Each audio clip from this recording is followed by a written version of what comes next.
bullshit. It's all bullshit. It's all bullshit. So for this episode, we were going to talk Aristotle's Poetics. Yes, Big Daddy Aristotelian. This is a topic you've been hungry for a long time. I have, mostly because I really like it. Just because, I couldn't tell you why, really, honestly. But I think just from growing up, I had a fascination with Greek mythology and storytelling. Yeah. Especially, I think it comes from, do you remember the Crayola kids? The Crayola kids. Were they like a gang? Were they like yes. the tough? There was tough Electric Lime. It was like an art kids club. Scintillating Sepia, Senya, Shinosa, and Turquoise Tom.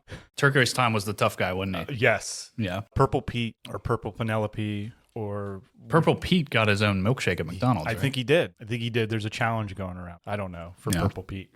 Goldenrod Gregory. They're all alliterations, I think. Yeah. Or Goldenrod Johnson. Tell me more. Yes. All your favorite Crayola colored crayons. I think it was Crayola Kids, though. I want to say. Yeah. It was. But I remember it was a VHS back when you still had to have a VHS and a VHS player. Yeah. And a rewinder. Oh, yeah. I remember the rewinder devices. Those things were sick. Oh, man. I can't So you tell could rewind your tape while you were watching another tape. And if you rented it, so you could avoid the late fee from Blockbuster or your regular down the street store. Always makes me think of Superstar when she's the rewind girl. She's sitting there with the rewind device. Yes. Yep. Yeah. But yes, it was Crayola Kids. Crayola Kids is different than the Stinky Markers, the one that smelled like an ass. Which ones are these? The So ones that...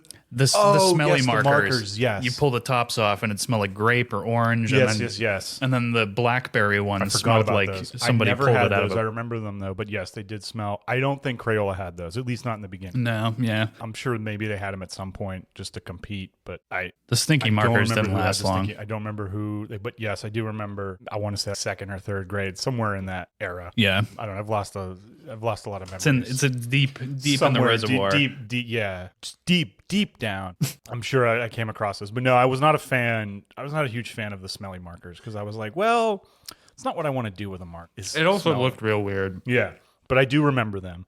Yes, but Crayola Kids, and they had their own little production of Troy. Ooh. And it taught me a little bit more for kids. Yeah. But it gave the mythology of that whole story. Yeah. Of Achilles, Agamemnon, Hector, Helen, Paris, all the characters. Helen was a babe. Yeah, so they say. I would definitely be worth looking into. At one point, we do a whole thing on Troy. Yeah. But I think that's one of the things that got me into Greek mythology and just all the storytelling behind that. There's a lot of interesting roots there. Yeah. A lot to be learned from the very simple basics. Yeah, and I think a lot of our modern day stories come from not just the Greek stories, but any of the mythologies you look at from ancient times, like especially the themes and what I like to call like the spine of the story, like the nuts and bolts of it. A lot of things we have today could be attributed to or compared to that while we sit here eating subs. Yeah. Filled with bacon and cheese.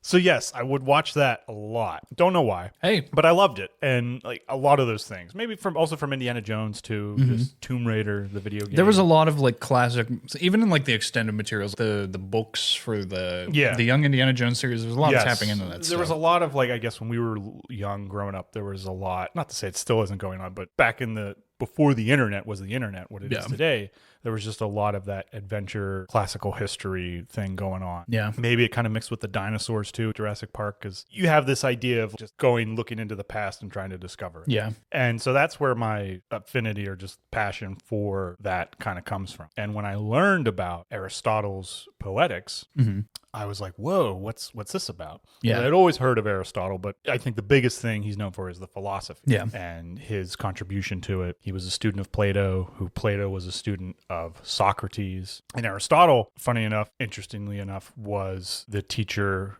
to Alexander the Great. Yeah. Like Alexander's father, Philip, asked Aristotle to come and instruct his son.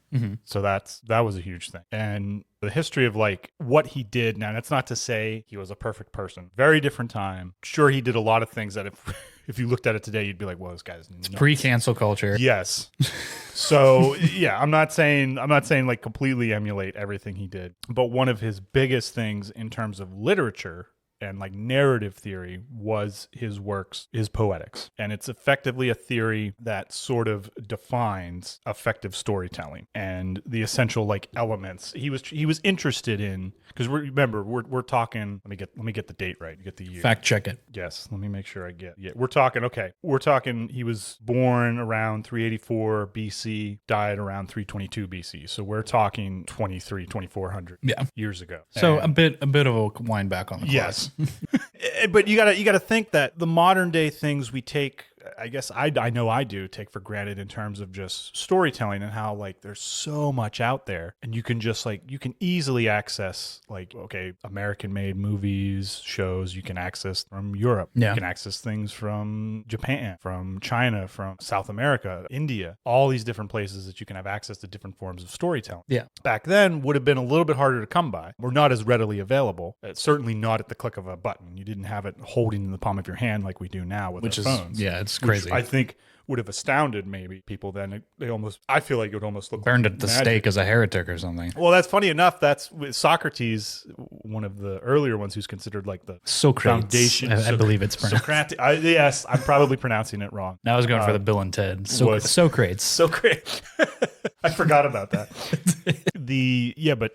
He was famously put to death for corrupting the youth of Athens. Yeah. And he supposedly famously takes hemlock to poison himself. Even though he tried to argue out of the death penalty, they ended up giving it to him. Supposed. But yes, with Aristotle, he was interested in, okay, what makes something story-wise objectively good, or what gives that emotional power to it, that catharsis. Where, and you hear catharsis a lot. That one's brought up a lot, I feel. And it's literally just saying this emotional purge for any type. When you have a movie that you really love, whether you like it and it's like world famous and critically acclaimed, even if it's not, whether it is or it isn't, if you have that cathartic moment where you have an emotional reaction to that, because technically all you're doing, what you're watching, reading, is an illusion. It's not technically real, barring like, biographies and stuff.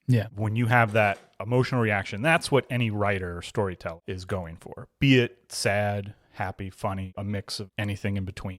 That's the key. And Aristotle, looking at the plays in Athens, specifically like the tragedies and the comedies, he was trying to get at, okay, what makes this good, or why does this work? He was also basically trying to apply a science to it. And he did a lot of that too. He did a lot like philosophy, science, engineering. Again, the stuff that I can just look up today and look at my phone. It wasn't always there for people back then. And it would have been more, you had to kind of learn as you went. Like there wasn't as much to fall back on or look to for reference. At least I wouldn't think so. So he was studying, okay, what are the ingredients that come? What is the juice? Yes. Exactly. What makes this story work? Or why is the audience having that reaction and not the other? So some of the main ones that he broke down was, you got plot or action, character. There's 6 total, right? 6 total. Plot or action, character, theme or thought. He called. You have rhythm or music. You have dialogue or diction. And then you finally have spectacle. Those were the 6 that he kind of broke it up and said, okay, this is how it works. I find it interesting how like there's like connection to those terms, and you can see how kind of like the breakdowns of certain things have evolved over such the long period of time between. No, absolutely. And when I was first learning this, I was like, oh, okay. I found it interesting just because it's kind of humbling to think that someone from over 2,000 years ago, what they were picking up on is still relevant today and still resonates. Even though the time, what they were going through, and the cultures and the technology that we have today compared to them is vastly different, and our world is vastly different. I would argue even more interconnected and complex than it was back then. Those things still are relevant. These things that he discovered. I don't want to say invented, because it's always there. It's like, did you invent like fire? Like, no, you didn't invent, you discovered it. Yeah. So it was always there whether we found it or not. So it goes plot, character, thought, diction, rhythm or style, you can sometimes hear, and then spectacle. And those are like the 6 that he would argue is playing with those. These are the elements that are going to go into a story to help get the reaction that you, the author, the storyteller, want from your audience. Let's go through them one by one. Yeah, let me take my bite. Yeah, have the. I'm going to take a sip. No, take a sip. Oh, since we're into the food, what did you get on your sandwich? I got a Chipotle cheesesteak. Oh, I think. Spicy boy. It's not. It's good. I got to say it. Yeah, they do not disappoint. So First one, or what he considered the most important one, was plot or structure. And this is kind of where the two, I should say, let me backtrack. And I should say the two most important that he considered were plot, structure, or characterization and characters. Those he thought were definitely the two. This is an audio. I'm sorry, this is a professional atmosphere. There are no visuals happening here. We're not recording ourselves. Hahn made a gesture and I made fun of him. Yeah, So yeah, those were the two main ones that he thought. And what's interesting, the two main ones? Yeah. Okay. Yeah. I will leave this podcast right now. I will walk out that damn door. I will walk out that damn door. So what I always found interesting when I was at school, there was always one of the topics they brought up was what is more important in a story, or what do we think? Where do we like to start? Yeah. And is it plot or character? Those seem to be the two lead horses always. So for me, I've definitely noticed I'm more of a plot guy, or at least that seems to be how I think originally. Yeah, I started to notice that, especially when we discussed Raiders. It became more and more just the way you spoke about it, and it became apparent to me that you're more driven in that arena. And Aristotle thought that plot or structure was the number one, or what he called action. Yeah. His argument was that humans are action. That Yes. it is the action of our characters that tell us who we are. It's not who I am underneath. It's what I do that defines me. Oh my God. You got more of this alcohol? Dude, I got alcohol for days. So he argued that a plot should be structured logically and should have a beginning, a middle. I'm hitting the mic. Have a beginning, a middle, and an end. I talk with my hands. I do it all the time. And that using Wine that in a structure, can. Gesturing with my hands. using that structure can help build a more emotionally satisfying story. You know, it's a question of almost the classic. If you've ever seen it, the classic. I think we all learned it in like English class.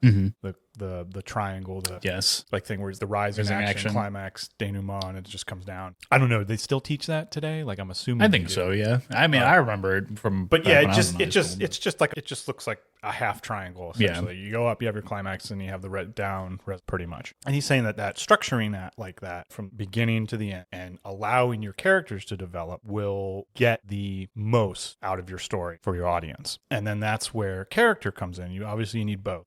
And what I've always liked when I learned about the Poetics is they are interchangeable to what, at least from a modern standpoint, they are interchangeable to what you want your story to be about. So it's kind of like if you look at something, say, like some of the Marvel films, for example, I would make the argument they're more plot driven. I agree with that, yeah. Because they tend to have a very Act 1, Act 2, midpoint, Act 3, climax, resolution, structure to things that then when you say something's more like character driven, that's where it starts to go a little bit more different in how the structure happens, or more focused on the person. Like you could have things that aren't really like paying off in the way. It's almost kind of like from our Chekhov's gun thing. Yeah. It's kind of ignoring that principle a little bit and going more with what the character's thinking or what they're doing rather than having the plot dictate what's going to happen next. And that can be a little bit trickier to work with. But if you can nail it, it seems like it would be a little truer to life. Yes. Yeah.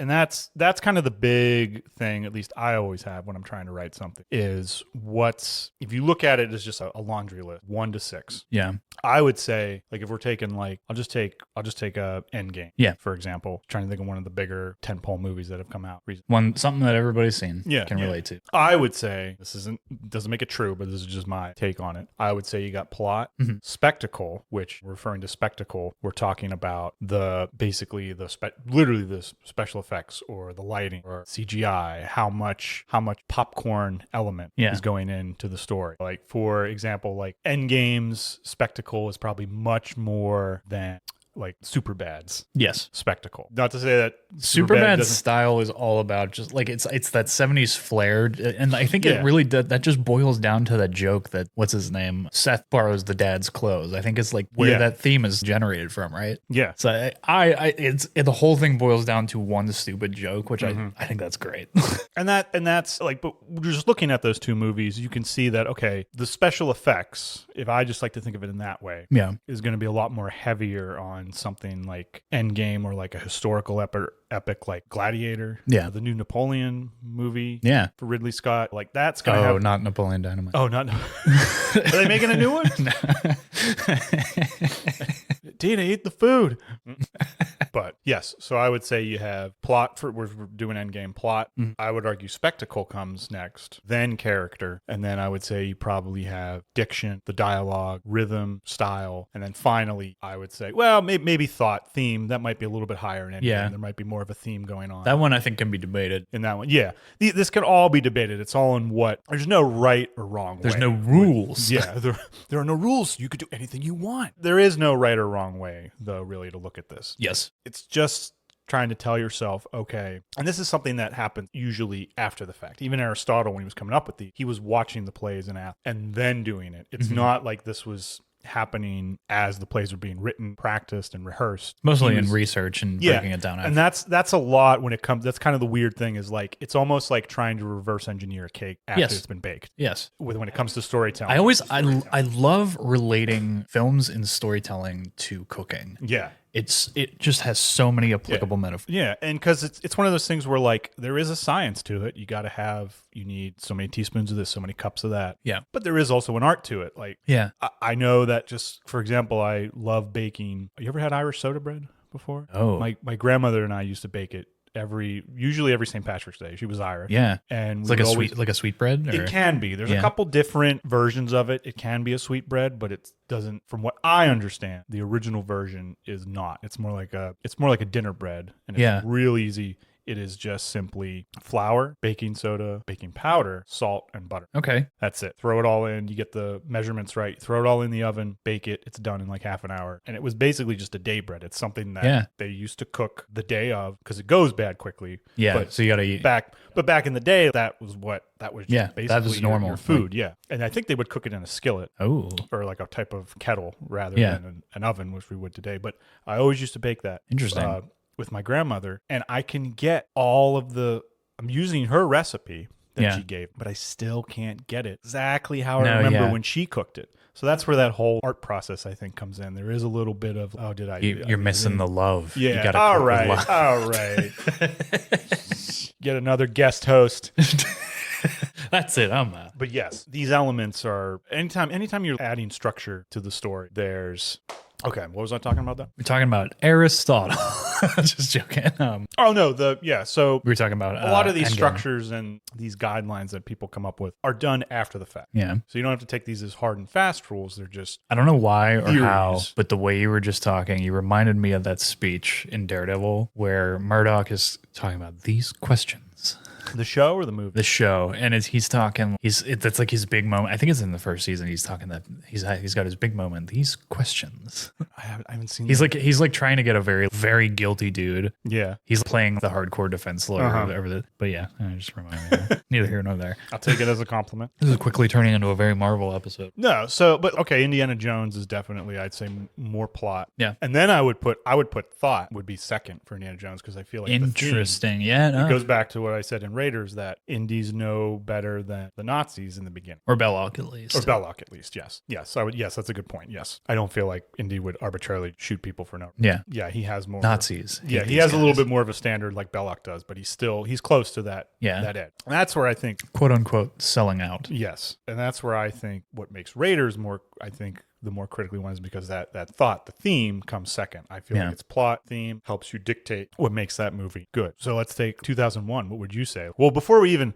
let me sidetrack. I would say that I'm going all over the place here. Hold that thought. Let me just go down what each one is real quick so we're all on the same page here. We're not scatterbrained. Yeah, like I am, right? It's the sandwich. It's the sandwich. It's the carbs. It's the booze and the sandwich. Carbs. Shit. It's the hard seltzer. Anyway, don't cut that out, please. Nope. Cut that out. Immortalize. Cut that out completely. Cut that. Anyway, so yes, because I apologize. I didn't even go through just to set up what these are. So you got plot, structure. We've gone through that. That is the A to B. It's all that cheese. I know. Okay. So yes, plot structure. I think we all got that. That's the A Yes. to B. The act structure is a 1 act, 2 act, 3 act, 4 climax, midpoint reversal. All the things you can hear. Characterization. Developing the characters so they feel, lifelike. Have emotions, conflicts. I had mentioned that the human heart in conflict is with itself. Yes. Is always key because we want our characters to feel believable, especially the main one. Yeah. Some characters can be just scene dressings. That's sort of the lowest level you can get. They're just doesn't necessarily make them not a real person. It just means that in the particular story that they're in, they come in for one thing and then they're out. The classic example is like a taxi cab driver, or someone gets in a cab, or I guess in the modern world it would be more of an Uber driver or a Lyft. Someone gets in, DoorDash. they have something with that. They have maybe a rapport or quick small talk with the main character or some of the main characters, and they're out, and that's it. In the case of something like Collateral, I love Jamie Collateral. Foxx, very good. I love that movie. That, as I would say, that as plotty as that does get, and it does have a good structure to it. Yeah. I would say that one character driven. I would say so too. And I think that owes to both Jamie Foxx's performance. Also, Tom Cruise's physical performance. transformation Yes. on that is notable. I still Very Michael Mann movie. I think that's the most Michael Mann movie. Yeah, no, that is definitely one. If no one's ever watched that, definitely go do that, because I think that one is a good balance of, I would put character just above the plot. Yeah. In that one, because it all comes down to, it feels, or at least the way it feels to me when I remember watching. Yeah. It feels like anything can happen. It's all based on Jamie Foxx's character, his decisions. Damn, now I got to rewatch this. Yeah, that is definitely I'm so a good due one to for watch. it. I think that's one that is a hidden gem that kind of goes, I think, under the radar. Yeah. More than it should. So yeah, characterization. That was his second one. I know it's very off topic, but the way they lit that movie is by far the most incredible thing. That one was shot too. Was that one of the first ones that had that digital look to it? You know what I'm talking about? If I'm not, I'm gonna fact check this. Video kind of look. They shot on DV, and it was before that was a common thing. Okay, yes. And it was they were the first movie ever to use those flat LED panels, and they taped them to the ceiling of the cab. Yeah. Oh wow. So freaking cool. Okay. And it was so early on for that kind of stuff. They were very way ahead of the game. No, Just cool stuff. definitely worth checking out. So the next one, what he thought for Aristotle was diction or style. Who you calling diction? We're talking about dialogue. And this is literally what it is, just the dialogue and the words the characters say with the narrator. And he thought it should be straightforward and simple so as not to confuse the audience. Mm-hmm. Keep in mind, too, this is working at a time before electricity, and when the only thing that a performer could rely on was their voice, and the way that the amphitheater was designed to sort of enhance. Yeah. So it made it a little bit more difficult to go into or subtle things you see movies today. The really more intimate, quiet you can get, that I think you can get in cinema that other art forms might not be able to. Yeah. Video games, though, too, or television as well. But it's, I don't want to say rarer, but it seems to be, I guess rarer is what I mean. How do you take it? Medium rare. Medium rare. Now, yeah, I think with video games, it is a rarer occurrence that you see that hard storytelling edge. Like, I think whenever I think of video games like that, I think of BioShock. I think of yeah. Last of Us. I think of Death Stranding. Those kinds of things that are very drama driven, very. But I think how dare you? I'm sorry. I think it is a little bit. I didn't want to say it, but I think it is a little rarer in video games. It's becoming more common. Yeah. But up until this point, it's been dialogue, and so like a dialogue example, heavy would be something like Shakespeare. Like yes. You really, and plays too. You're really there to hear poetry, the lyricism of people enunciating the words. Like one of our recent episodes, we were talking about play adaptations, and I love the dialogue of play adaptations so much. They flow like and even some novels. I'll say it again, as it is my favorite of all time, Lord of the Rings. Oh, the prose in it and the dialogue too. It has that poetry flow. Just the amount of time alone. You could argue, and you could argue that could it be told in the same way in a more plain language? Absolutely, probably. Absolutely. Would it be as engrossing? No. Maybe not. Yeah, probably not. So that's where dialogue comes in. And then the next one he talked about was rhythm. And this one's kind of interesting because for him it was a song. Yeah. And this is kind of the hardest one I've always had to define. But I think it's sort of, if I use perhaps movies as an example, it's more of the edit or the pacing of a scene behind it, or that frenetic energy you get. You ever know, like when there's a chase scene, be it in whatever medium you want, you can feel that urgency building up based on how the scene could be edited. Horror does this a lot, whether it's a slow, well, you get the jump scares a lot in horror. So for rhythm, it's almost the auditory form of spectacle. And I think for cinema, you can be looking at the soundtrack. I mean, I can't tell you how many times I've caught myself humming songs to, I love it so much, I cry. But yeah, when we're talking about rhythm's, like I said, the hardest one, I think, still. Because it was almost something that he came up with and then tried to explore later on, but didn't really go too far. Yeah. I've heard it be called song as well. Okay, that's interesting. That gives it a bit of a different depth and yeah, interest. it's almost... I look at it as the pacing of the how fast, how slow do you go, how the beats are hitting. Yeah, the sort of more intangible thing of it's almost one of those things where I have to point to, be it in film, a play. An example I would think of, okay, when we talk about rhythm, have you ever seen Les Mis on the stage? Oh yeah. Before? So the barricade scene, when the battle is starting, I forget the character. Forgive me for forgetting the character, but he's holding up the flag as the smoke is kind of rising up on the stage. He's waving the flag. And he gets shot because he kind of disappears, and you kind of see him crumple. Yeah. And he's gone. He's upstage now. He's disappeared behind the other side of the barricade. They end up losing. Spoilers. And then the stage rotates, and then you finally see him kind of sprawled out, deceased. And there is that sense of rhythm because of the way everything's just happening all at once. And you have the gunfire, all these noises, all the people, the chaos of being in a battle. Yeah. And then when it's all said and done, I remember the stage when I saw it for the first time rotating so slowly. You got to respect intense stage work like that because there's so much thought and work put into it. At the time, I didn't think of it. I was just so engrossed. But now I think about it because they could have, not that they could have turned it around 60 miles an hour. Yeah. But they could have turned it faster. Yeah. But I think that very methodical slow turn is a sense of rhythm to the story. And it's a much more intangible thing. It's harder for me to point out, but that's one thing that sticks in my when it comes. And that leads into the next one, spectacle. Definitely a lot of spectacle going on in something like Les Mis on Broadway, Phantom of the Opera. Yeah.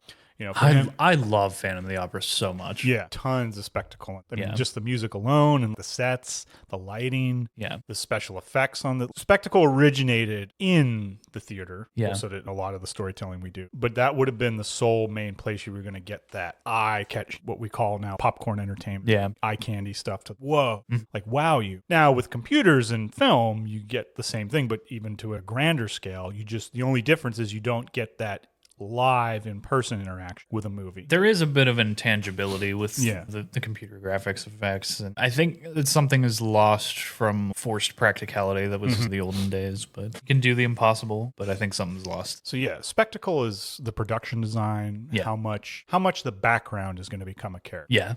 Are we going to have it be kind of more subdued, not too much, or is it really going to go full out here? For example, if I were to make a more modern gothic horror story, I'm thinking of Crimson Peak. I love Crimson Peak. A lot of spectacle in that. Guillermo's big for his spectacle. Yes, I'd say there's a lot of spectacle in it. What was the one he just did recently? 1 second. Bear with me. No. I still got to watch it. You should definitely watch it. Nightmare Alley is a very, very good movie. I got to watch that, But I would say that one's it uses spectacle in such a subverted, interesting, because it's all about carnies way back in the day when carnivals were the big form of entertainment. Yeah. And it comparatively to modern entertainment, it seems so downplayed, but it's like that was everything. Yeah. That was entertainment for everyone. And that's a big part. And again, Aristotle was looking at, okay, for him it would have been the sets, the wardrobe at the time. Yeah. How does that influence it? And it does. It absolutely does. Yeah. I'd say so the action movie, Mission Impossible, or classic Die Hard films. There is a sense that there's a lot of spectacle. Violence, or at least Die Hard is. But Mission Impossible. I'd say there's a fair amount of violence. That's what you come to expect when you go to that. Maybe the first one when they first came out, but that's when they were making. I would be shocked if this idea of, okay, we're making an action. Yeah. We got to have some action. And I would say plot takes a little bit lower seat down. Tier. Not invaluable, but it's lower on the rung. But and what you're dealing with. Yeah. And then the final one, thought, he called, was theme. What is the underlying sort of message? What is the moral that's coming out of these stories? That's sort of the unwritten thing. And that's the trickiest one, I think, to work with, or rather one of the most dangerous ones as a writer or storyteller, because if you it's very rough to put that as number one on any list. I've never done it only because I just don't think I'm not nearly good enough to do it. Because if you do it wrong, you can come off very ideological, very preachy. You hear that a lot. And it could be you're shoving a directive down your audience's throat. Yeah. And that can be dangerous. Sometimes people might resent you for it. That's a tricky one. But thought to me is always something that's there. It's important. You just got to know where it goes. And I think it's better to have that, at least in the beginning stages of a story, have it come out organically. Don't try to force it in. Rather, make your story, figure out what the ending is, look at it after you've kind of gotten the first draft done and say, oh, here's the journey that the character went on. I didn't really realize. Yeah. And there is a theme that was just there from the beginning and I didn't realize it now. But now that I've discovered it, now that I've unveiled it to myself, that's always the thing too with the first draft of any story. You're telling the story to yourself, right? Yes. Now. You don't even before know you share it with anybody, before you've had any kind of You're critique. telling it to yourself for the first time. Yeah. And you might have missed some parts, and that's okay. You can, unlike math, there isn't a correct answer. You can go back and you can fix it easily. Maybe not easily, but you can go back and fix it. So yeah, those are the 6. Plot, the A to B, the points, the nuts and bolts of it, the spine of the story, characterization, how you develop them, making them lifelike, 3-dimensional, their emotions, their journeys that they go on, their arcs, spectacle, the effects, the wardrobe, the production design, diction, the dialogue, what the characters speak, how they speak it, rhythm or song, that sort of indescribable pacing of the story, and then thought or theme, that underlying message that goes into it. So those are the 6 that he was trying to come up with. And I look at them as the foundational elements when you're looking at any story and you want to decide. It's not like I always start with this, but I think they're really cool tools to look at and be like, okay, let's say I want to do a fantasy story.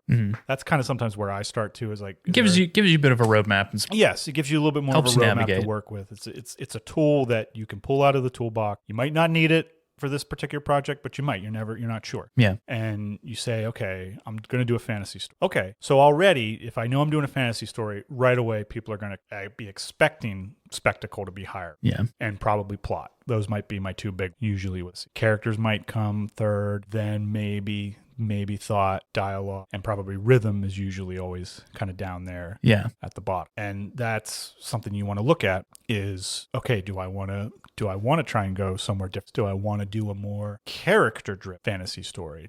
When you do that, it's like, okay, you got to understand, you got to make a conscious effort knowing that if I'm going to do this and make it more character-driven, really lower the spec, am I going to alienate some of my audiences, or am I going to or people can be mad at me because they see fantasy and they think, oh, there's going to be all this great epicness to it, but it's really a much smaller story. And I think no matter what choices you make, you're alienating somebody. Yeah, there always is. And I think it's worth reassuring to yourself that point, that's just the reality. Yeah, no, absolutely true. Even just me saying I'm going to do a fantasy, I feel there's something. There's already you're checking people. And that is inevitable. There's always going to be, and you just can't help that. Yeah, and I think that you can't think that way. You got to go with what hit yourself you up. Feel that, and I always say one of my big litmus tests when I'm trying to write is if I'm getting bored with the story, or if I'm not into, most likely I'm not going to have the ability to finish. I think no matter what writer you are, you have to make stories for yourself. Yes, in the beginning, yeah. You have to make stuff you want to see on the screen or on the page. Because if not, it'll show in the work and it'll make it so much more difficult to get across that finish line. Yeah. So there was my long tangent of breaking down what those were. Back to my original thing. So 2001, how would you rank if you were to take those 6? I would definitely put spectacle first. You put spectacle first. I think that movie is entirely about spectacle. Okay. I would actually say that plot is one of the lower ones. Oh, that's interesting. All right. Personally.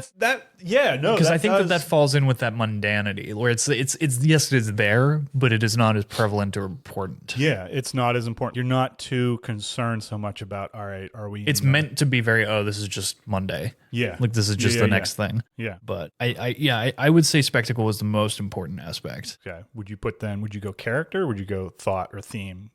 I would say theme next, and then maybe character after. Character. Because character has some importance on it, but I think it's all about atmosphere, the subtextual meaning. It's not even necessarily on the nose meanings of because it's meant to be very up to interpretation. But I don't know. That's a tough tough one to rank. No, it's tough. And again, there's no right or wrong answer. I'd be interested to see how other people would. Yeah. For me, I would actually put rhythm. Oh, yeah. Pretty high, maybe second or third. I could see that. Yeah. Just because of how the monolith soundtrack, if you want that chorus, that haunting hum that comes with it. I would say a lot of Kubrick's pieces, you know, I would say a lot of Kubrick's pieces tend to be very cadence based. Yeah, and there is it's almost like it is sort of cutting or telling the story, you know, on a beat, very specific beat. Yeah, and the sound in that. Incredible. And it is one of those that even though the ending I still am always like what just happened. It leaves you in not necessarily a funk but introspection.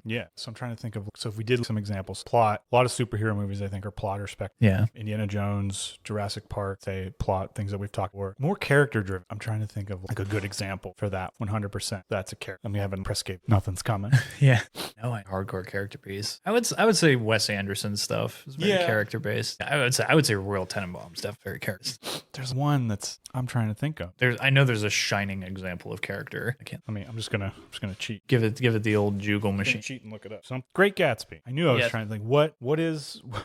I would say yes. A lot of novels tend to be character driven. Yeah, and that's why I was having trouble there, because I was thinking film, and I'm like, that's one of the reasons that it can be hard to make a more character-driven film, because you're sort of denied that ability to go directly into the character's head. It does in Great Gatsby, but what's interesting about that is it's all told through Nick Carraway's perspective. So we're always kind of, there's that distance between us and Gatsby, the main character, the protagonist. It's all there's a degree of separation to a lot of which I think is very key to that story, because I feel like if you were in Gatsby's head, it might not be as good. I agree. It adds that mystique. Yes. Yeah, absolutely. Another one, I would say almost any Hemingway novel is very character driven. Sun Also Rises, Old Man in the Sea, A Farewell to Arms. Farewell to Arms is definitely a book that I think has no structure whatsoever, at least in my opinion, where I remember, I haven't read it in a while. It's just kind of him going through the war, getting hurt, meeting someone, falling in love. So I guess there is a bit of a structure there, but not too much. Yeah. It feels very just things are happening. We're just kind of going forward. We don't really know where it's going. And of course the ending, I won't spoil it in case anyone ever wants to read it, is kind of the point that hits you and you're like, what the heck was this for? Yeah. Who was this for? Yeah. And I think, but it all is based on the main character's experience and during World War I and everything that went. Yeah. I'd say a lot of the novels are good character pieces. Catcher in the Rye, that's another character-driven piece. And novels can get away with... Novels have that advantage of perspective. Because they can go into the character's mind so much more easily than a play or a movie can. Movies can certainly much more so than a movie. What's the one... Oh, Imitation, right? What's the one where they find the back door to John Malkovich's brain? Being John Malkovich. Oh my God, Imitation. Oh yeah, it's Imitation, right? The hell? That's supposed to fire right? me, Brian. Fire me. Yeah, you're fired. Don't worry about it. I'm fired too. We're going by those standards. I was gone a long time ago. Another one I read, this is a more recent novel, The Gentleman in Moscow. Or A Gentleman in Moscow, I'm sorry. Definitely another character-driven piece. I think definitely worth checking out. To Kill a Mockingbird, very famous. To Kill a Mockingbird. Very, very famous. One of Gregory Peck's, one of his best performances. Both the movie and the book. I'd say the book even more so character-driven. Yeah. So definitely worth checking out. We keep going down the list. So we got Dialogue. I'm trying to think of movies. I kind of said it earlier. Any Tarantino movie. Yes. No, yeah. You are right. Yeah. Tarantino does. I think there is a lot with his scenes are almost crafted around the dialogue. I would actually say his dialogue precedes plot, precedes character. Yeah. Always. I'd say he's the number one in that category. Yeah. I would totally agree. And that was one I was trying to think of too. Once Upon a Time in Hollywood, I think is character driven. But has what? I'm a has-been. But that definitely, you're right. Yeah, definitely has that dialogue is key. Yeah. Is quality to it. Even in Once Upon a Time in Hollywood, I one of my favorite scenes is when Brad Pitt's up on the roof fixing the thing, and it cuts to him eventually fighting Bruce Lee. Yeah, and you think it plays it off like, oh, he must have just gone. Yeah, you lost him. Suicide on the set of it. He must have gone back now to try and get a job. Yeah, but it's just him in his head. Yeah, he's totally having a flashback, and that's why his career is on the rocks. Yeah, just His whole character is great. Yeah. And that's definitely a good example for dialogue. I say what any Tarantino film, you're gonna get a lot of good dialogue, and even if the dialogue doesn't feel natural sometimes or motivated to the scene, I've heard people argue that with me. It still works because of how it's shot and crafted in the story. It's sort of held up by everything else to bolster the dialogue that the characters are saying. I mean, essentially the opening scene to Inglourious Basterds. It's literally a scene that they would tell you in film school not to do. Yeah. It's just two people sitting at a table talking for the majority of it. And of course, what's the actor's name who plays the SS officer? The character is Hans Landa. Christoph Waltz. Christoph Waltz. Sorry, I couldn't think of it either. Yeah, I was about to say Christopher Tolkien. I'm like, that's not it. Yeah, that whole scene, it's literally a dining room, a dinner table scene. Yeah. But when you watch it, I mean, the intensity is there, and it's the dialogue and the performances by all the actors. Don't get me wrong. I mean, a good actor. The amount of time that it holds the audience gaze. And I would even say that goes right into, we're talking about rhythm. There's another example, how it cuts when it finally reveals the people underneath the floor that he's hiding from the SS officers. You could have done that another way. You could have changed the rhythm, started with them, shown them from the beginning, but he didn't. Yeah. You are with the officer, you're with Christoph Waltz's character from the beginning, and you're kind of seeing it from his perspective. Yeah. And I think the character decision, but I think that is a rhythm thing in my No, yeah, I would agree. Because it can change how you perceive the tension of that scene is slowly increasing. And then when there is the reveal, it's increased even more because at that point, it's over. He knows. Yeah. He knows that he's won and found his unfortunate victim. Also, I always forget that Leah Seydoux was one of the sisters under there. Is she? Yeah. I did not know that. It was one of her earlier roles. Okay. But I always thought that was cool. Because I only caught him rewatches and stuff. I was like, yeah, interesting. And that's definitely another one. Inglourious Basterds is another one that is loose on the structure. Structure's there, but I would even say Tarantino's structure is not a big thing. He's jazzy. He likes to flow in and out. I think he writes like almost like halfway. He'll write to the midpoint and then he'll kind of just see where it takes him after that. Yeah. So that's definitely something very non-linear story. Yeah. But start at the middle. So what we got? We did plot, we did character, we did diction, we did rhythm. We got rhythm. Spectacle. We got soul. We got rhythm. Well, I don't know if I got any soul. It's been sucked out of me. Yep. Yes. So spectacle. Lord of the Rings definitely is like a spectacle. Yeah. Like that's there. Star Wars. Yeah. Spectacle. What else has come out? That's like I think more spectacle driven. I'd say Interstellar. Very spectacle driven. Titanic just popped in my mind. Yeah. Avatar, the Avatar movies. Spectacle's an easy one because you just think if it's a big blockbuster with a big special effects budget, you got it's almost like the grandness, the scope. The bigger the scope, I feel, the more spectacle you're gonna have. Yeah. Like War and Peace, for example, as a book. A lot of spectacle. Long book, very long book. Worth the read though. I do encourage if you ever get a chance, just read it, even if it's just to say that you read it. Because it is very going back to full circle here now, guys. Full circle. I read that for the first time not too long ago. And I went back and I said, I want to read the Iliad again. Yeah. In my opinion, they're the same story. They're telling the exact same story. They're touching that thought. So we'll get to the final one, the theme, the thought, that underlying universal quality that I think that might be why thought is maybe the lowest on, or at least for even Aristotle when he was doing it, maybe that was the lowest one, because that's where you want to get to. The better you get, the deeper you go with your narrative. Literally, as you dig down, thought's the last one, and that's that universal quality that not just you share with every other human being, but like everything in our universe, that intangible thing that connects us all. Yeah. And I think if you can finally get to that, the bedrock.